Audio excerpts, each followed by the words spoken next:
Welcome back to the deep dive. Today we're looking into a really fascinating way to make some money at events, festivals, that kind of thing. But it's probably not what you're thinking. Forget the food trucks, forget the merch stalls for a second. We're talking about something called flipping services. Yeah, and what's really interesting here, I think, is it's all about convenience. It's this massive, often overlooked opportunity. The demand for just basic comfort and solutions at these big events, it creates these really clear gaps. Anyone observing can spot them. This isn't about setting up a formal business. Yeah. Not really. It's more about seeing what attendees immediately need and just being the person who has it right then. That's such a cool angle, being the solution in the moment. Our sources really dig into this, and honestly, some of it sounds almost like too simple. So, okay, let's unpack this. How does it actually play out? What are some of the real-world examples they found? Well, think about those immediate needs, right? Like portable phone charging. How many times have you been at a festival, your phone's about to die, you can't find your friends, and you're just wishing someone, anyone, had a power bank? Yeah. The idea here is maybe walk around with, say, 10 power banks, rent them out, $5 an hour. Right. And you could be making, what, $50 an hour? Just for carrying a bag and maybe using Venmo or something. It's pretty straightforward. Exactly. And then there's shade at outdoor events. Oh, man. That's like gold, isn't it? Imagine you're baking in the sun, sweating.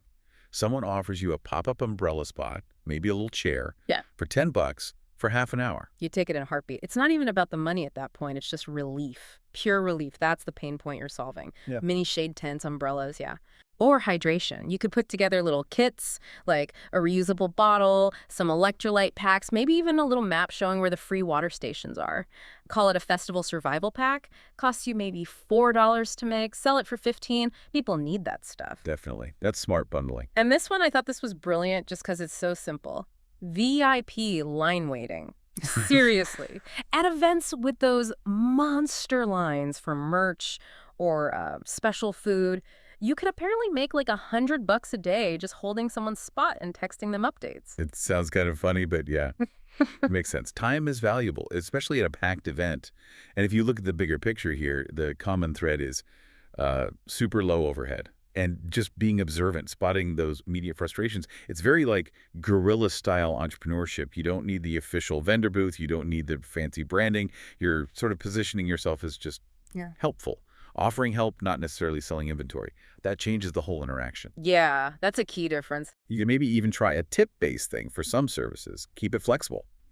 Obviously, you should probably check the event rules about, unauthorized vending just to be safe. Don't want to get kicked out. Good point. Always check the fine print. But wow, this whole approach sounds almost like a cheat code for making cash.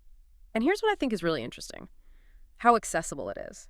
Like, you don't need a website, right? No brand identity needed up front. You could just start really small. Maybe try it out at a local fair first or a farmer's market. See what works. Exactly. Test the waters. Learn quickly what people actually want, what they'll pay for in that specific situation. So this raises the big question then. What's the potential, like realistically? Well, according to the sources, if you hit the right event, think a big one like Comic-Con or a major state fair, a huge music festival, you could potentially walk away with hundreds, maybe even $1,000 over a weekend. It's not really about working harder, is it? It's more about being smart.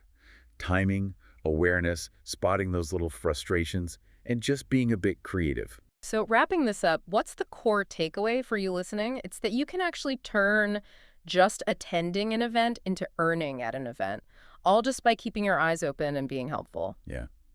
So maybe next time you're buying that ticket for some big concert or festival, just ask yourself this little question. Can I actually make more than I spend here just by being helpful? Think to think about.